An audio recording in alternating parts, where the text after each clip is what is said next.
evening, Keto Wrestling, MJ Wrestling Shoots family. MATTROISE here with another live stream tonight of Who Killed WCW. Please allow me to be your eyes and ears for this broadcast. Hello, everybody. On this very surreal day for all of us in World Championship Wrestling, a historic day in sports entertainment, and it goes down on our very last telecast. Where does WCW go from here? What's in the cards? What's going to happen? If I'm giving a eulogy for WCW, what would I say?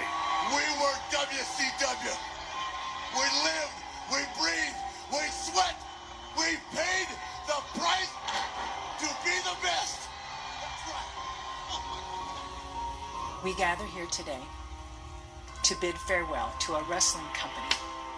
A company that grew from the ashes rose to become the phoenix of professional wrestling.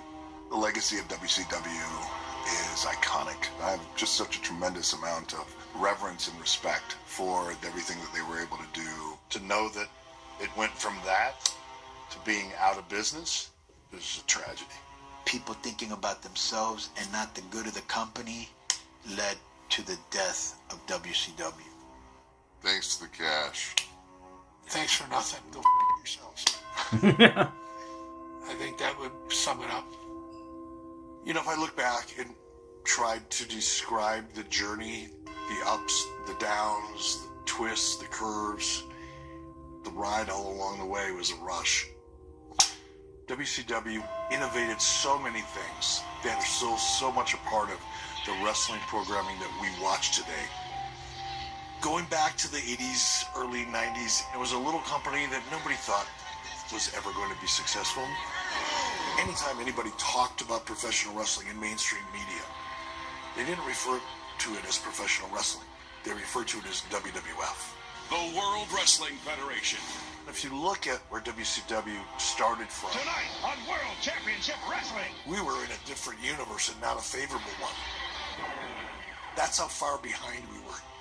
Everybody was very happy to be a distant number two, except for me. Nitro, it's on the air. The difference between WCW in 93 Take a look at the crowd. and 98 Where over 30,000 fans are jammed in the Georgia Dome. became the most successful wrestling company in the world almost overnight. Gentlemen, start your engines. WCW was able to transcend pop culture.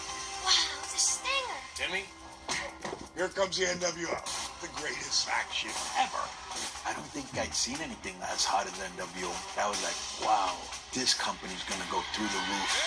We were standing on top of the mountain going, how did we get here? And then little by little, we just fell.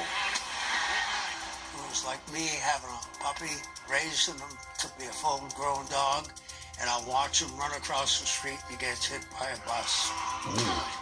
Egos, egos, egos. A lot of jealousy, a lot of problems. Do I got your attention now, Eric Bischoff? Think about it. What are wrestlers? They're a bunch of pathological liars. What a big word for a suit and tie. The death of WCW is really death by 1,000 cuts. So, what really happened? Who's responsible for killing WCW? That's always going to be the million-dollar question. Who killed WCW? Well, the easy answer is Vince Russo. It's just idiotic. Turner. The organization. The lack of. The talent killed WCW. This is preposterous to me. It would have to be the person with the checkbook. It'd have to be Eric Bischoff. Sometimes more than one thing can be true. There's too much blame to go around. You want to hear the real story or you want to hear the bullshit story? Here we go. You cannot sweep this under the rug. That's right, Robert. Yep. The real reason Agreed. men come in lies. Not pushing the younger talent. Talent, creative control. That doesn't work for me, brother.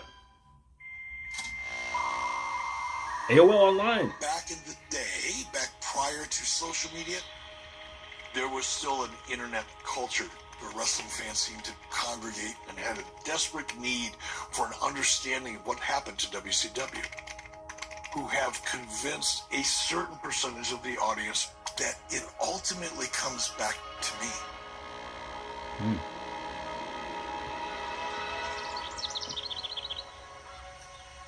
If someone were to come to me and say, okay, here's a tape. I want you to watch this whole tape, and it's going to be the entire WCW journey, and you can decide if you want to do it all over again. What would I say? Yes. In a heartbeat. There you go. In a heartbeat. You know, it's really interesting and almost embarrassing. Before I was hired by WCW, I didn't know what WCW was. World Championship Wrestling. I was an outsider to the business. I was a sales guy. Right about that time, through a good friend of mine, Sonny Ono, this little thing called Ninja Star Wars came into my life. You put these vests on, and you put one on, I put one on, we chase each other around the house, and if I hit you with 3 of my stars, you're out. Just like laser tag, only with these little stars. Then it was like, all right, how do we sell them? At the time, the AWA was on Monday through Friday, and the AWA was Vern's business. Vern Gagne, thanks for being out here. Well, my pleasure, and I'm glad I got out here. Vern Gagne, professional athlete, wrestler, promoter. Don't you dare miss it. Vern did it all. Vern Gagne's Pro Wrestling Report. Here's how to order. Mail $14.95. I thought, I'm going to call Vern Gagne. If Vern runs the commercial in his wrestling program that's seen nationwide, we'll split 50-50. I took one of the games and went to meet Vern. I thought I was going to get the deal, right, that I was looking for, which I did. But I was also offered a job. Welcome to AWA Championship Wrestling. So my job was to travel around the Midwest and talk independent television stations and be carrying AWA shows. It's a sales job. Sales is sales. And I think we're going to erase any doubts you've ever had. I had never met anybody like Eric. If he thought something was a really good idea, then he would start to take action, to breathe life into it. I'd always been curious how television works. At night, I just sat in and learned. Then eventually I was on camera. My name is Eric Bischoff, and you heard... All this took place over the course of about a year and a half or 2 years while I was in AWA. Buckle up real tight because you're going for a hard, bumpy ride, I promise. The last 6 or 8 months of it, I didn't get paid. He couldn't afford to pay me. My wife and I and our kids suffered financially. Now we have 2 little ones, and we are literally bouncing checks to buy diapers and barely making rent. That's how bad it was. The world heavyweight champion. He is the living legend, Larry Zbyszko. Larry Zbyszko had worked with me in AWA. We had become friends. He'd left AWA, was working in WCW.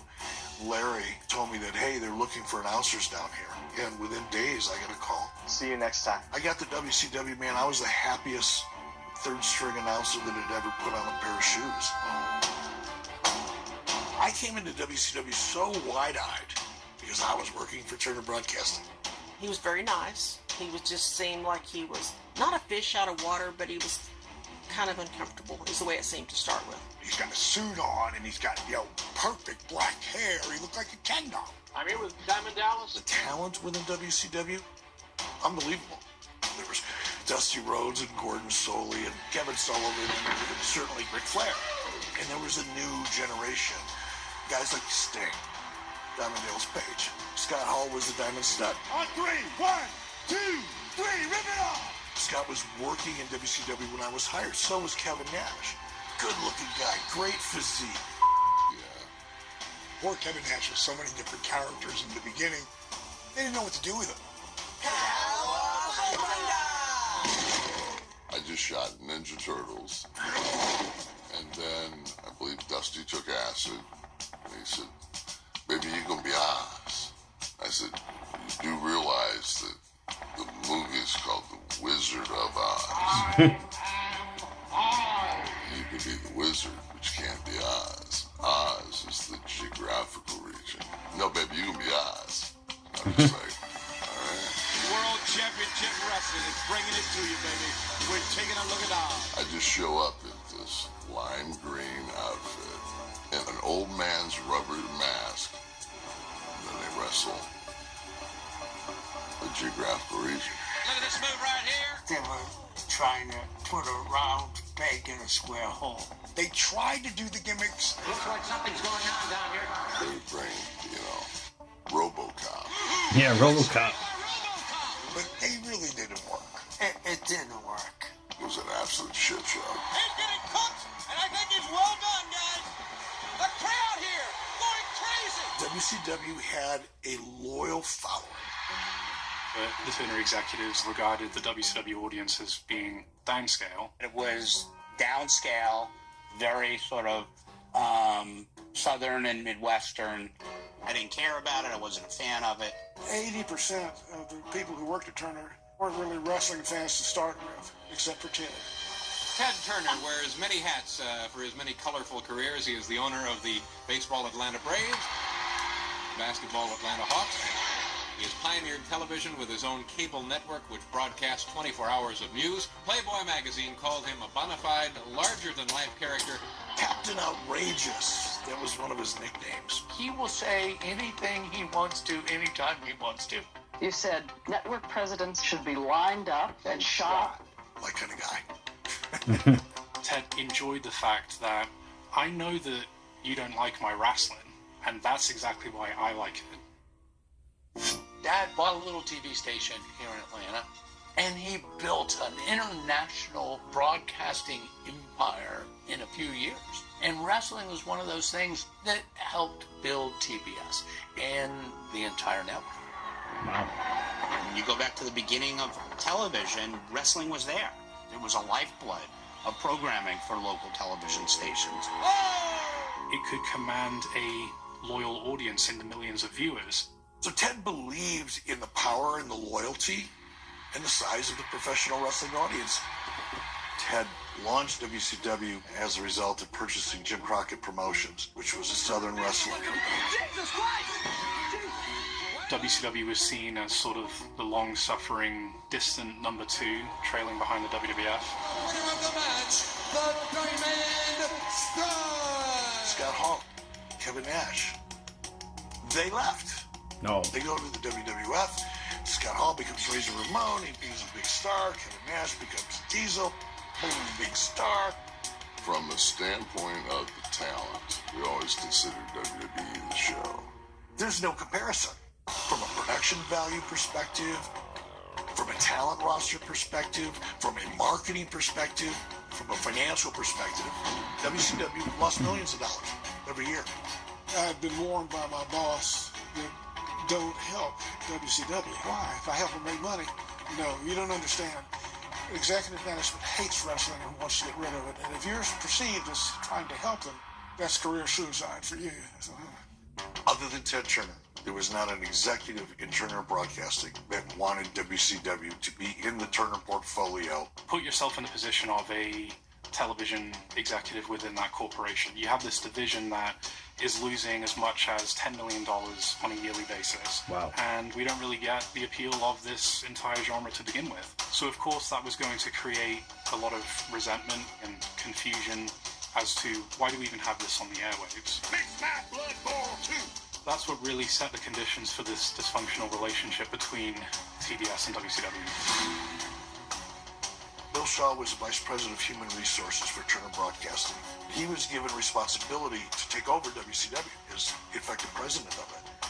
So Bill came in, he said, Ted Turner has made a decision that this company is going to either turn a profit or Ted's going to pull the plug. Ted had made up his mind that enough was enough, and he was going to give WCW one last shot. And we're going to hire an executive producer who is going to take WCW from a wrestling company to a television property. wrestling was seen by the wrestling people as an arena business. The only other person besides Ted that saw it as television was Eric. So I threw my name in a hat. A month or so later, I'm the executive producer. Wow. This is your chance to be a part of professional wrestling history. What the hell am I going to do? There we go. And it starts. What's up, everybody? How's everyone doing tonight? We got Robert Boydston in the house.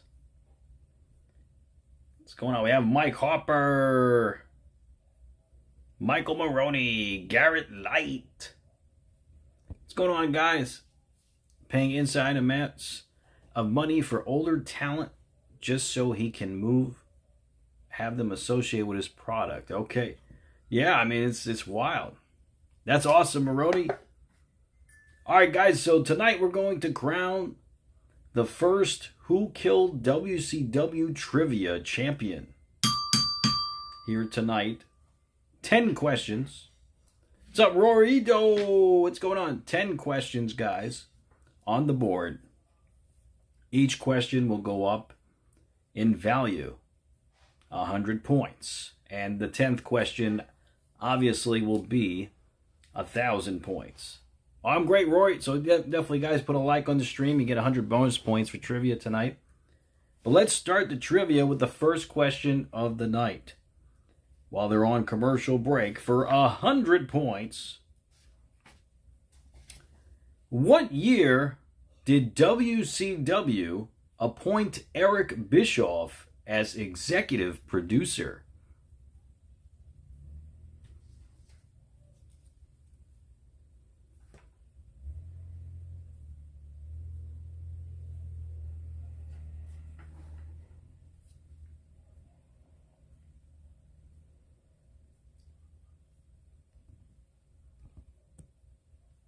Garrett Light got it. 1993. Good job, Garrett. You're on the board. You go up to 200 points with your like points. All right, next trivia question. Before we go back to from commercial break. Where did the very first episode of Nitro broadcast from?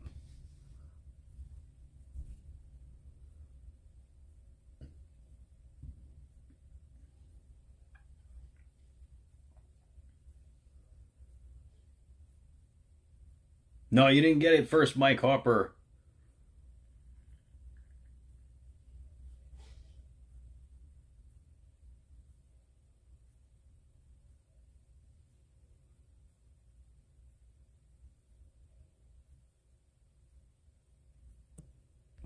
Okay, Rorito got it.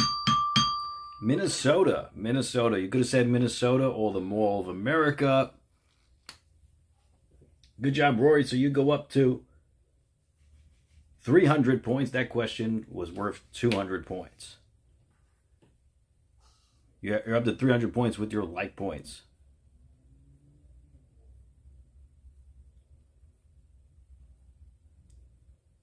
Yes, it was Bloomington, Minnesota. But yes, so guys, if you're just tuning in, here we go. I think, no, we're not there yet. Still on commercial break. So the top 3 trivia scorers will win a prize for the next pay-per-view, WWE PLE. So you know, thus far I have a Rock pop figure to give away. And the other 2 prizes will be revealed next coming stream. My brother and I came into WCW with a good old boy system gimmick. Yes, Mike Harper, I see your answers. This is a spectacular team! But you could tell the difference going from the good old boys era to the Eric Bischoff era, just by the way he tried to create something. I was hired as an executive producer. My responsibility was solely the look and feel of the show. Saturday night! The biggest challenge that we had was the fact that we couldn't attract an audience. It looked horrible because you had to turn the lights down to hide the fact that nobody was there. How do we fix that? That's when I decided I was going to shoot the shows down at the Disney MGM studios. They had sound stages so I could control the look of the environment. And I had a fresh audience coming through 5 times a day. So I could shoot 5 or 6 shows with a fresh audience each and every time. Spin them up, lights, camera, action. I think Eric Bischoff really wanted to take WCW away from being a Southern wrestling company. You could see the difference. You could feel it. In '94, I ascended from executive producer to vice president, and at that time, nobody thought WCW would ever be competitive with WWF. I needed people to take WCW seriously. I needed Hulk Hogan.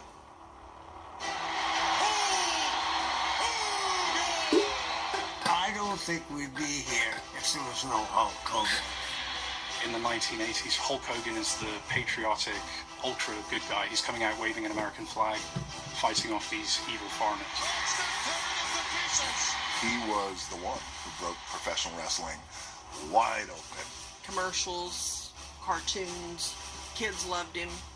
Everybody knew Hulk Hogan. Whether you're a professional wrestling fan or not, you knew the name.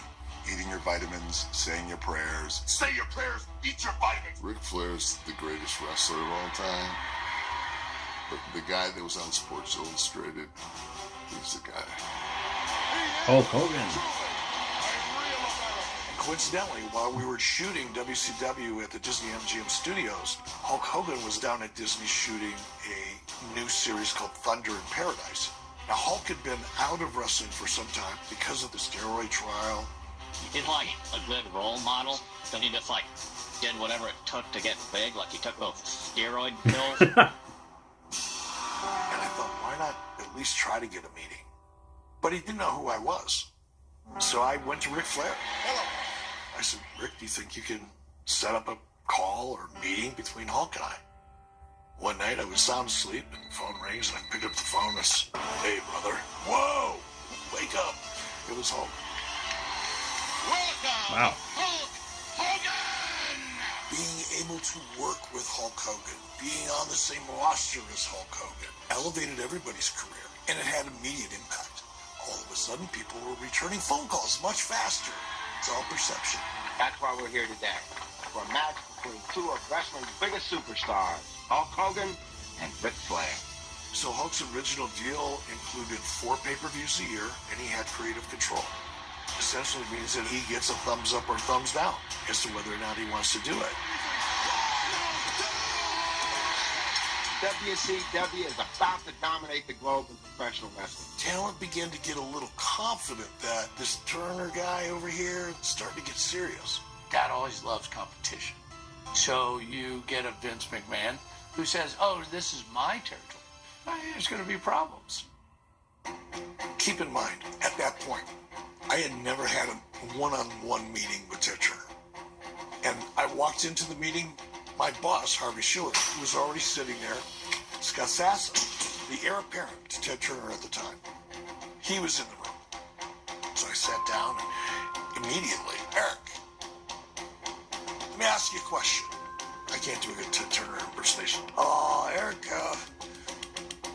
what's it going to take for WCW to be competitive with WWE?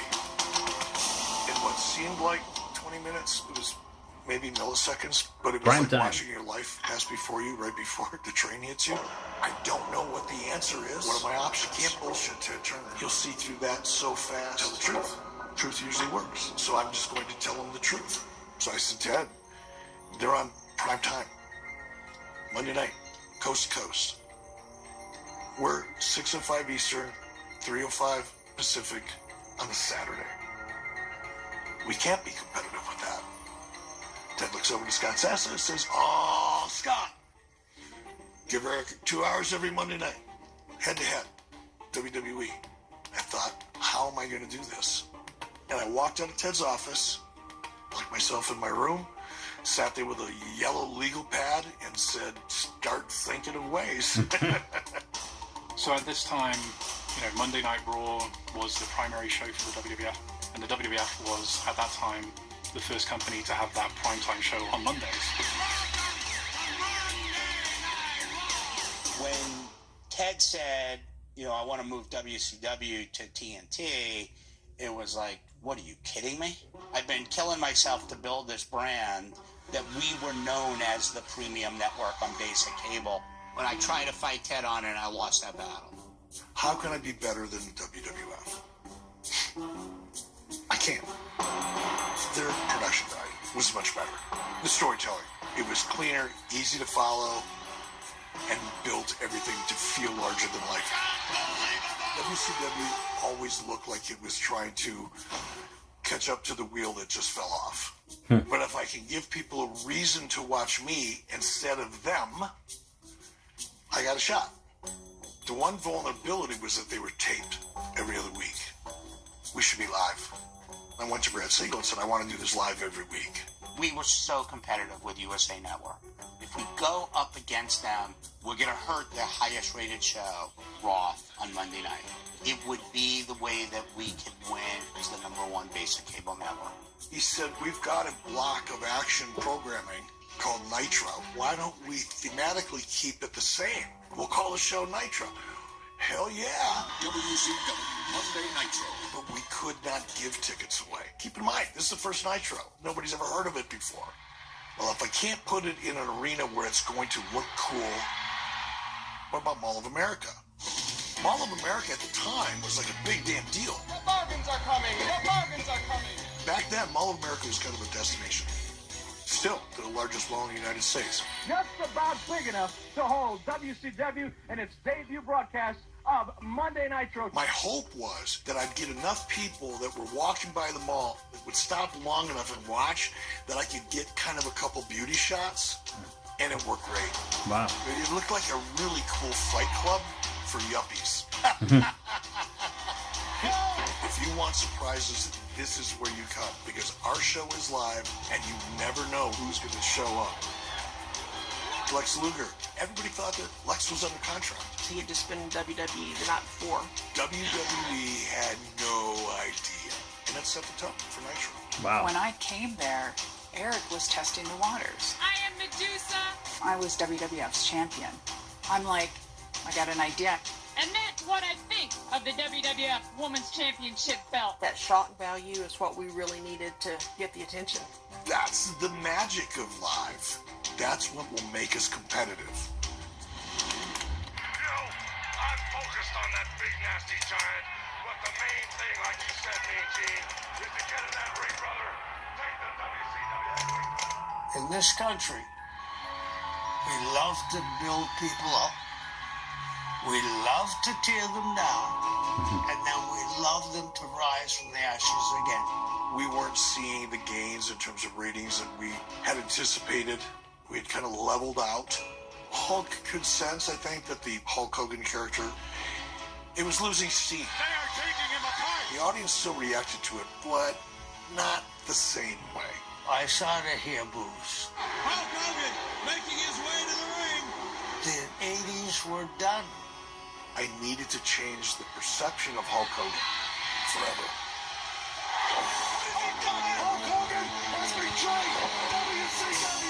forever. That was some night, man. Bash at the Beach, jeez. All right, guys, we're back on commercial break. How's everyone doing tonight?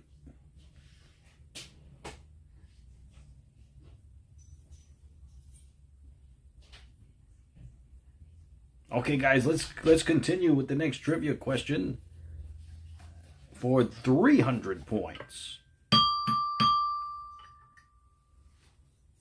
What was the name of the NWO's very first finishing move?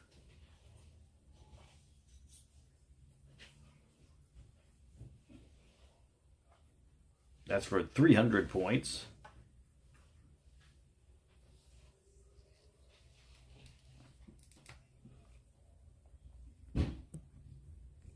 Rorito got it. The Outsider's Edge. The Outsider's Edge. So Rorito will go up to 600 points. Okay, next trivia question. For 400 points, guys. For 400 points. Okay, guys, for 400 points, guys. Which wrestler in WCW was called the Chosen One?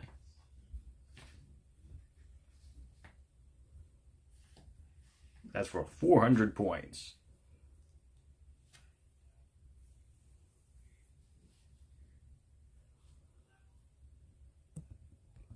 Robert got it.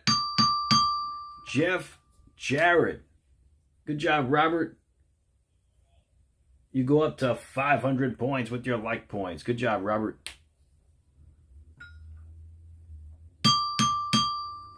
All right, next question for 500 points. What was the name of WCW's flagship show before Nitro?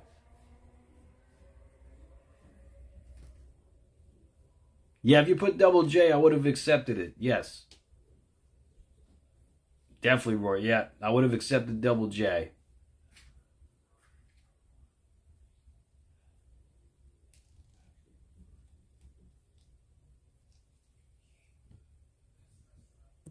Robert got it again. Saturday night.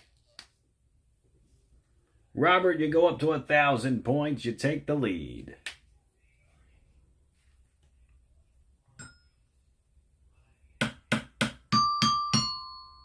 All right, next trivia question for 600 points.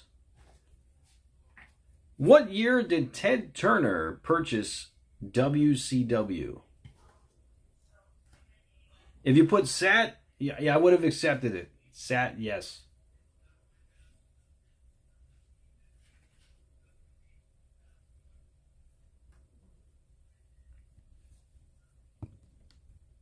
May 27th of 1996, Scott Hall debuted on WCW television.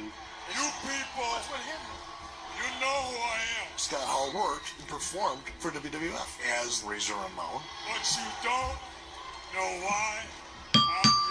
Garrett Light got it. Shows 93. Everybody knew they were WWF guys. Oh my God, no. Gary up to 800. Now. Razor Ramon and Diesel are on Nitro. Are they the WWF? You want a war? We are taking over. They were bad guys that were like invading the company. This is different. This is something that we have never seen in professional wrestling. By not dissuading people, that's what created the perception that perhaps this was an invasion. But of course it wasn't. They didn't want to renew their contract with WWE. I'm thinking, I need a reality storyline. Admittedly now, enough time has gone by. I admittedly allowed them to think that they were showing up on behalf of WWE. Do you work for the WWF? No. And then they alluded to a third man. You tell billionaire Ted to break out the money and get anybody he can, because the big man and the medium-sized man and our surprise buddy are gonna carve them up. Big surprise coming in. Who's the third man? All while that's going on television, Hulk Hogan's in California doing a movie called Santa with Muscles. Keep the milk and cookies warm. Classic. Classic. Well, from Hulk. Santa with muscles. Any way I can get you to come out, I want to talk to you about creative. Got to his trailer, he's waiting for me. He says, brother, who's the third man? I already spent 2 weeks convincing Sting to turn heel and be the third man. I didn't want to tell Hulk, but I didn't want to lie to him either. Who do you think it should be? You're looking at him, brother. Oh, wow. World Championship Wrestling presents the Bash at the Beach. I didn't want him to come to the building until the very last minute. I talked to Kevin Sullivan about the best way to try to achieve that. Kevin Sullivan sequestered Hulk in Daytona Beach. He had to babysit him for like a whole night because he was afraid that Hogan might not show up as a mystery third man. There were a lot of risks to Hulk turning heel. You have to put yourself in his shoes. Hulk is a very loyal guy, and he was carrying a lot of people. If he lost his endorsements, if he lost the movies, maybe their pocketbook would be hurt. I knew that there was a chance with people around Hulk, he could possibly second guess himself. We don't know yet who the third man is. We didn't leave my house till the first match started. I didn't want anybody to get to him. Hulk shows up at the building. I still don't know at this point where his head is at, because we hadn't talked all day. Lex Luger, the Macho Man, Randy Savage, and Sting will represent WCW to meet these outsiders. When Hogan came down the ramp, I still wasn't 100% sure. Hulk Hogan is here! Hulk Hogan's here! Hulk comes down. We clear out. He hits the rope, drops the leg. What is he doing? God! Is he the third man? He's the third man! They production truck erupted with elation for what just went down and how the crowd reacted to it. It was a roar like we hadn't heard before. Wow. And it got louder and angrier, and it was building. And pissed. Really pissed. What do we got here? We got a fan coming in. Oh, a fan trying to get in. And now the hero standing in the middle of the ring that was filling up with garbage, telling every one of those fans he was only in it for the money. It would be like Babe Ruth telling all the fans who had followed him for years and years and years to stick their support right up their ass. All this crap in the ring represents these fans out here. It was the biggest turn in the history of wrestling. Saved his career. And then it becomes the three guys with Hulk. Now it's like, who are they? You can call this the New World Order of Wrestling, brother. I didn't know what the NWO was about to become. NWO, take one. NWO is the thing that really broke everything. What was happening in pop culture, they were representing it with their spin on it. It was like street. We can't have them have any association with WCW whatsoever. This is our show. We're doing it our way. Those small elements, the way we shot the NWO interviews, we shot in black and white. Black and white. Why are you doing black and white? Trust me, black and white will be cool. Not only was it pretty cool, but also disruptive. And those guys were the right talent to pull it off. They did whatever the they wanted to do. Didn't care whether you cheered them or you booed them. Zero to give. Those guys really set the world on fire. My son came home from school and asked me if I could bring him 4 or 5 NWO shirts so he could take them to school the next day. And I said, why? He said, all my friends want them. Well, absolutely. That's what we began to see emerging with Eric's vision of what the NWO was. They were bad, but they were cool. To this day, there's still NWO shirts. I don't see any other shirts from WCW. The fans were so intoxicated with NWO. It made everything bigger. And when something gets too big too fast, shit's going to hit the fan at some point. And then it did. They're in the control room now. Hold on, what do we got here? What does that do? What's that? Oh! Fade to black. Should have bought that cheap TV. But I told her I like hers. That's right. Hello, everybody. So, Austin Benninger, Awesome Maroney. Oh, that would be insane, Garrett. WCW is still around 2024, but it's not. All right, guys. Question number 7 is for 700 points, guys, for the next question of the night. What was the name of the first show to air on TBS from WCW on Thursdays? And thanks again. The streak continues. 21 streams in a row. Over 100 viewers at one time. Thank you so much, guys. Rorito, you would have got it. Unfortunately, you misspelled it. Rorito got it. Thunder. Thunder. Rory goes up to 1,300 points. Question number 8 is for 800 points, guys. Okay, guys. Which faction was led by Kevin Nash in WCW?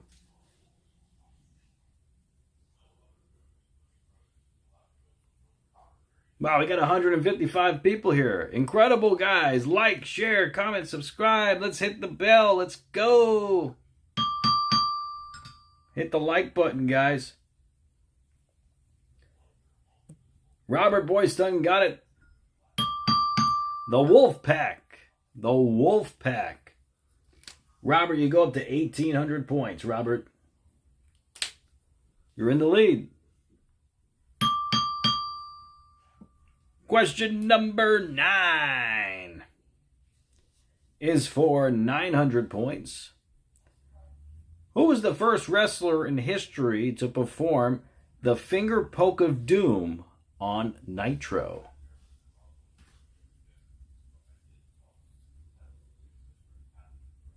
That's for 900 points.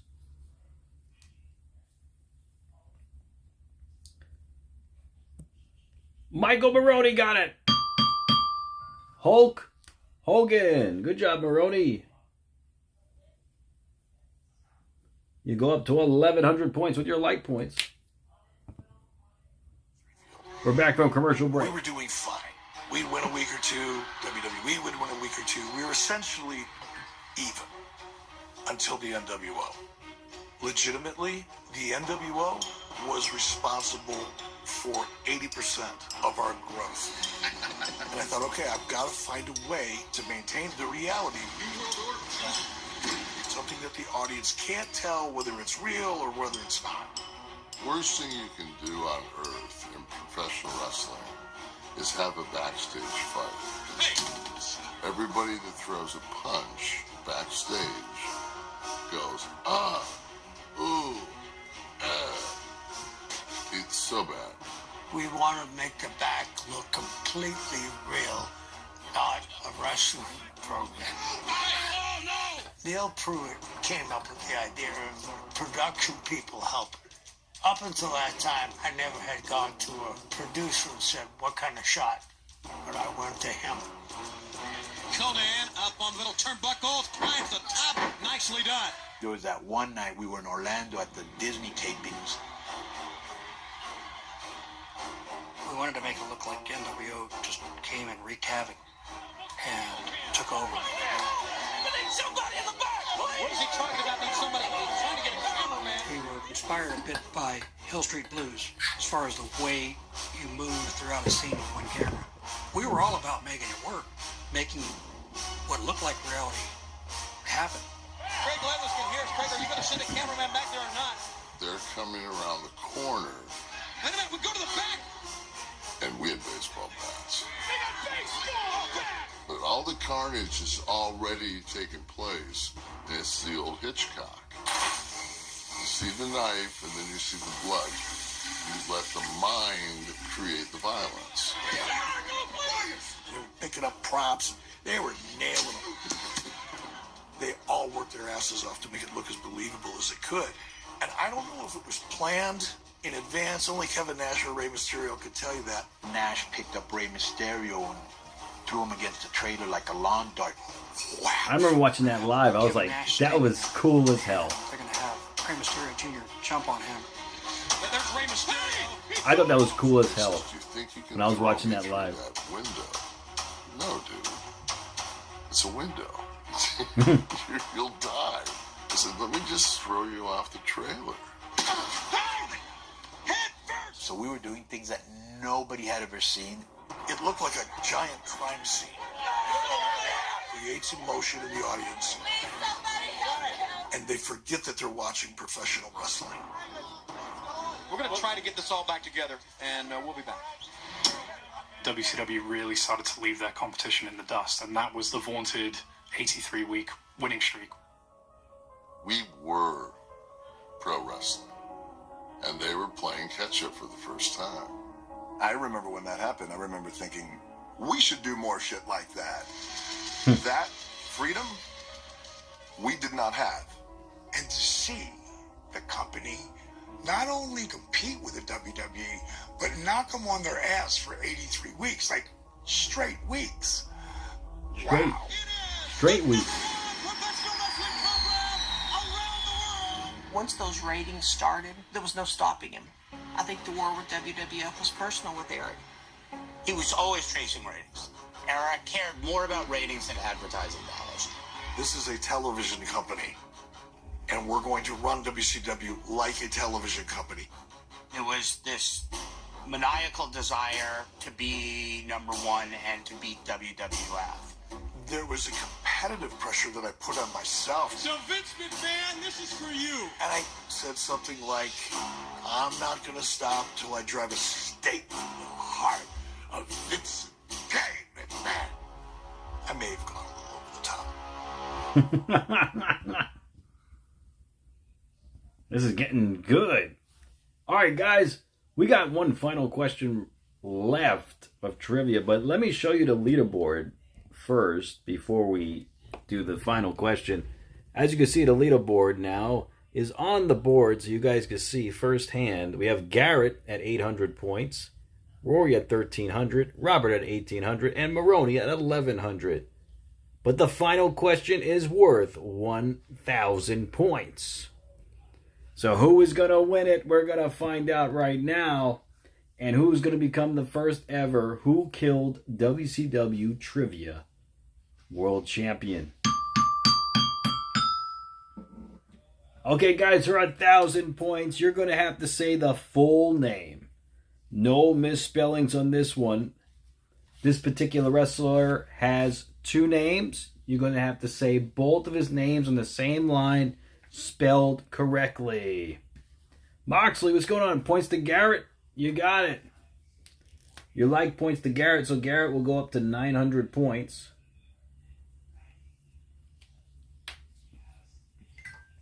No misspellings on this one. All right, guys.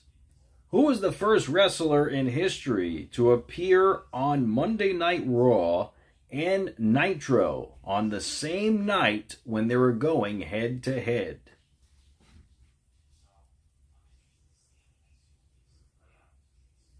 Hey, JP, like points to Harper, you got it. Mike Harper will be up to 200 points.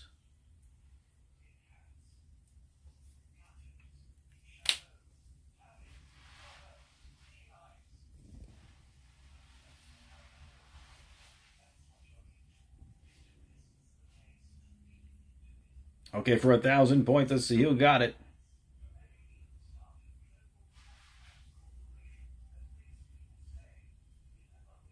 Okay, we have a winner.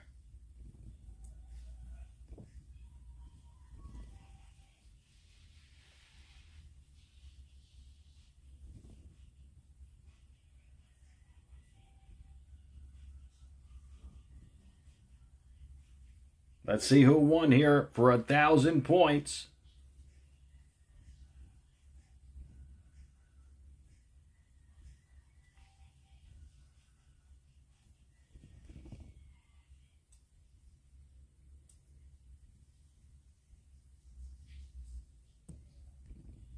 Garrett Light got it.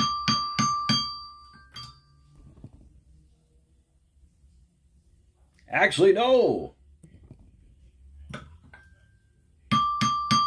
Robert Boydston got it. Lex Luger. He knows what he's going to have in next year's WrestleMania 10 months before it happens. Why can't we do that? And I saw Sting as the opportunity to do that. Congrats, Robert. Started explaining this idea that winning for a new version of the Sting character based on the Who Killed WCW Trivia Championship. He goes, "You're the scary Sting." And I looked over at Sting, and his eyes were like this big. The Sting Crow character was born. That's Sting. It is. Actually, we went up in the rafters that built the anticipation that was needed to really put that character over. Congratulations, Robert Boydston. Scaring the hell out of everybody in the NWO. Sting would finally confront Hogan. They'd have the match for control of WCW. It was something really that had not been done to this degree before in the history of wrestling, which was making the decision that we're actually not going to pay this off next week or next month, but we're going to keep this going until the end of the year in our Starrcade pay-per-view. Welcome to Starrcade 1997. In event 18 months in the making. Sting, he's going to beat Hogan clean. WCW is going to come out on top. Then it's going to be up to NWO to kind of rebuild from the ground up. That was the plan. Sting has returned to the wrestling ring to yeah, that was some build. WCW's title from the NWO. The original finish, it got convoluted and compromised throughout the day. There was supposed to be the big boot by Hogan, the leg drop on Sting, the cover, but the referee's supposed to do a fast count. It wasn't a fast count, but Bret Hart came in, restarted the match with himself as the referee. It wasn't a fast count. Well, even the idea, the referee and the fast count and the whole thing, I remember when they gave it to me, it was like, really? Like, that is the lamest ending. Well, Bret Hart is here tonight as the referee. Is that right? Is that correct? It's an awful, stupid, and very convoluted ending for the match. But I remember Eric Bischoff insisting how it was going to be fantastic. And the crowd reacted the way you wanted them to react initially. Yay, Sting finally won. Heavyweight champion of the world, Sting! It wasn't until afterwards that people started to realize what a convoluted finish it was. In our business, you can screw up the whole match. Do not up the finish. Then all hell broke loose. Back in the internet world, all of the purveyors of truth out there, they all of a sudden became so obsessed over the finish of Starrcade 97. What really happened between Sting and Hogan? Why did it happen? How did you let that happen? And I still get heat for that. Bischoff had kind of hitched his wagon to Hogan. He kind of listened to what he said more than the other guys. On the day of the Sting-Hogan match, it was apparent to both Hulk and I that Sting didn't appear to be nearly as excited about the opportunity that we've been working on for 18 months. There was something about him that day that was off. Sting left the room and Hulk and I kind of looked at each other and I said, "What are you thinking?" He goes, "Not today, brother. Not today. His head's not right."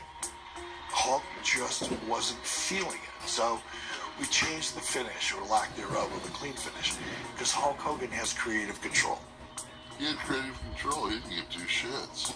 He'd walk in at 7:30, read the TV, and say, "Doesn't work for me, brother." He has free right to. Doesn't work for me, brother. Everyone, he has no interest in that company other than himself. That right there can really start turning things a certain way. I think the only guy that was not political was Sting.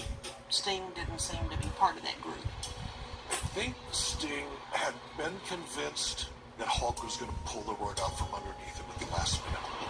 He walked into that meeting expecting it and actually manifested it. When guys got those kind of agendas, thinking about themselves, that's what happens. And that's pretty much when the ship started to go down. There you go.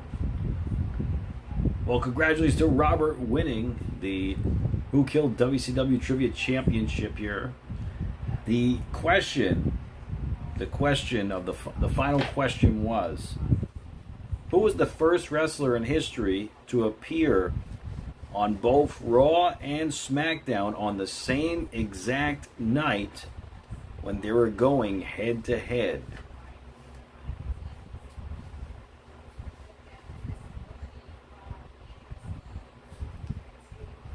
That's right, Johnny Boots. Who killed Kurt Robin? I killed Kurt Robin. Then shoveled off to Buffalo, signed Buck Wing. Hurrah, hurrah! Hooray! Hooray! Hooray! Hooray!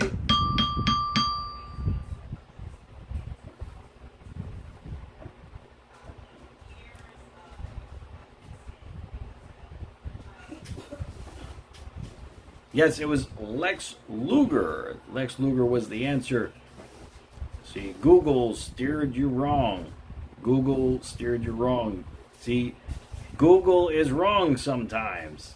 In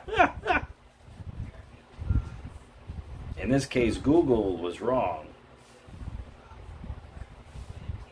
Yeah, the question was the first wrestler. That's why it was a very trick question. Very trick question.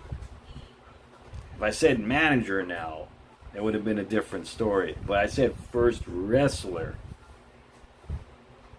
It was a very tricky question. Moxley said the fans killed WCW. They chose what they wanted to watch. And the contribution led to WWE succeeding. Yeah, it was... but there was a lot of messed up things going on in WCW.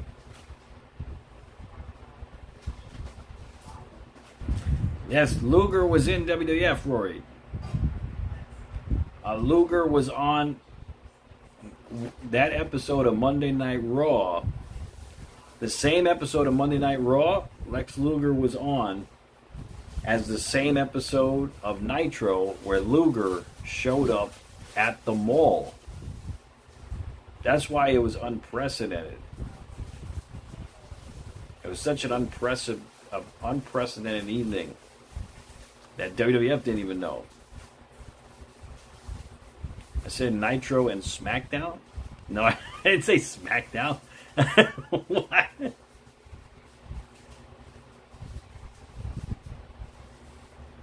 Dusty Rhodes killed WCW, Moxie says. I didn't say SmackDown.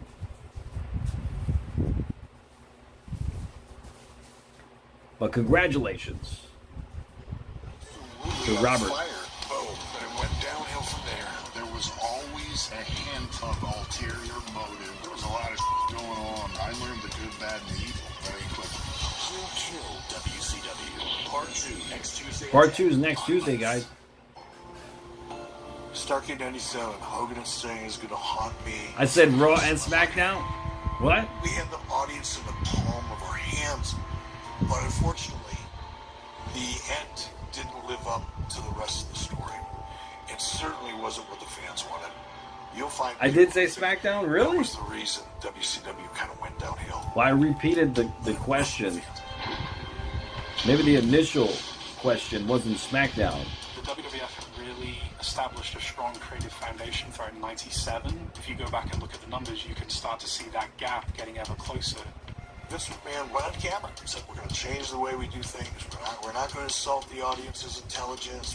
The World Wrestling Federation has been an entertainment mainstay here in North America and all over the world. I'll have to go back and review the tape. I'm happy to say this new, vibrant, creative direction has resulted in a huge increase in television viewership. Saying, we're going to do what those other guys are doing because it's really kicking our ass and it's beginning to hurt. Vince brings Mike Tyson at WrestleMania, knowing that anything that Tyson does is $1 million. Yeah, Mike Tyson. That's what did it. The next night I saw Kevin, first thing I said to Kev was, you feel the water? It's getting cold. In other words, we're on our way to the iceberg. Me and Disco Inferno, we thought The Rock was cool. And we thought Steve Austin was cool. And me and Disco were always in the back watching them, you know, backstage, and we would get heat. Why are you watching the show? Because it's better than ours. You know, at that time, I really didn't give a Bischoff, he remembers the big crowds, and he was the kingpin. But the truth of it is, he never knew anything about wrestling. And then towards the end, basically, he was just yesing to Hogan. It was a disaster. Hogan was the bigger talent. Hogan was the guy that he was going to go with, no matter what. That's the bond right there, Hogan and Bischoff. They're both accountable to each other. That's the secret, is that Hulk Hogan was basically the puppet master to Eric Bischoff. And Eric Bischoff, he was just a prop. And that's what killed WCW.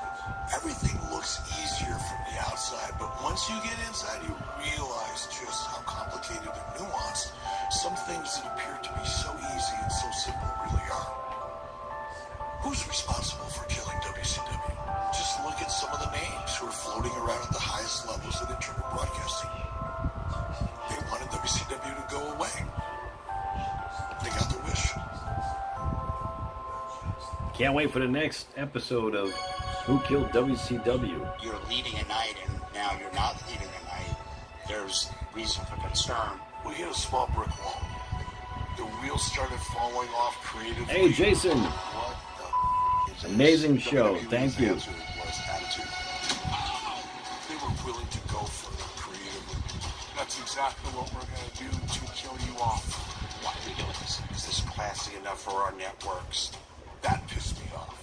They started to handcuff us for standards and practices. You say button on TBS. I'm not convinced that wasn't an orchestrated hit job. I don't think that's debatable. There are too many conspiracies behind the scenes trying to knock him off.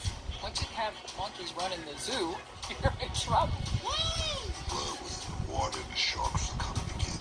That's the name of the game. People will try to manipulate. And who prevailed? I'd say that,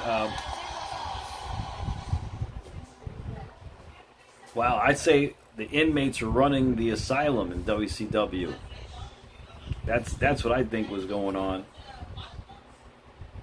All the creative control and everything. I mean, it was wild. And Jason, great episode. This looks like it's going to be a great series. Thank you so much for stopping by, Jason. Thank you. I sent you a DM on Instagram if you ever get a chance to look at it.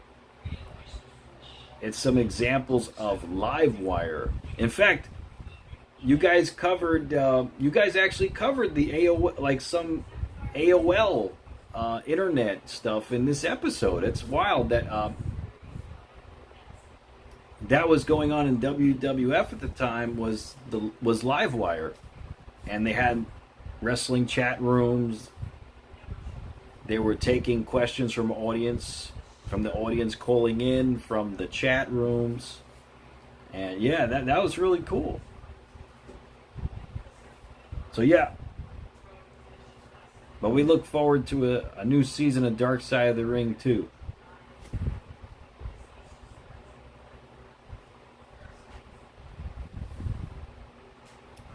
Roy says do a Dark Side on Pat Patterson.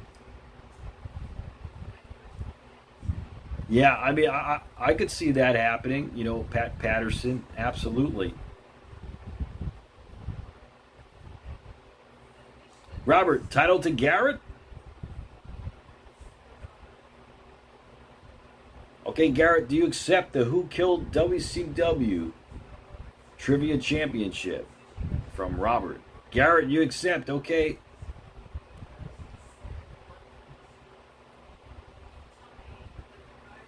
Congratulations, Garrett.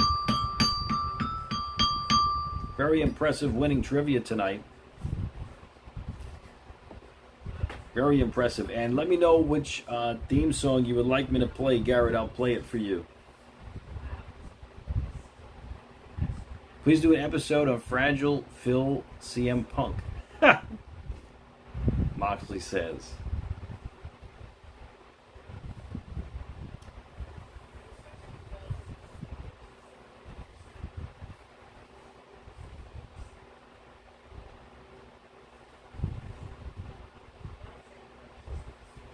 Very impressive, though.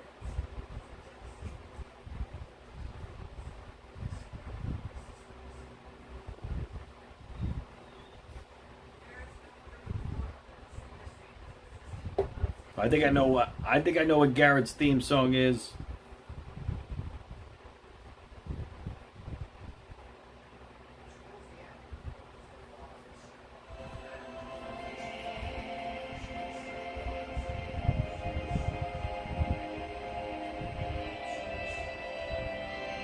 Oh yeah, Boots. Yep, I got it for you, Robert. I got it for you, Garrett.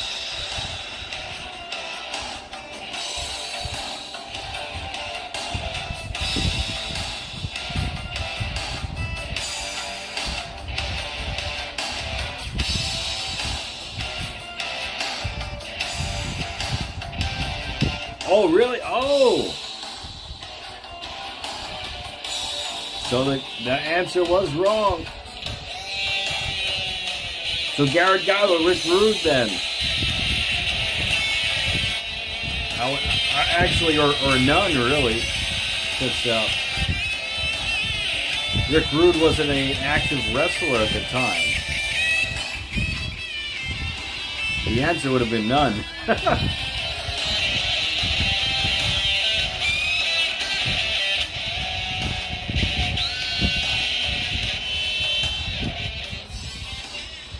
Well, congratulations, everybody. It was actually none, right? The answer was none, actually. All right, guys. Well, you guys have a great night tonight. Hope you all be safe and be well. And Thank you for joining me tonight. It was great to see you guys. And I can't believe Jason stopped by again. The executive, one of the producers of Dark Side of the Ring. Executive producers. I mean, that's awesome. That was incredible. I am not a nugget. That's right. Good night, Mike Copper. Good night, Maroney. Moxley. Garrett. Yeah, I know. That was awesome to see Jason again. Good night, Robert. Good night, Boots. Good night, everybody. MATTROISE signing out. Be safe, be well. And congratulations to Garrett Light. Good night, everybody. I'll see you for SmackDown Live, and I'll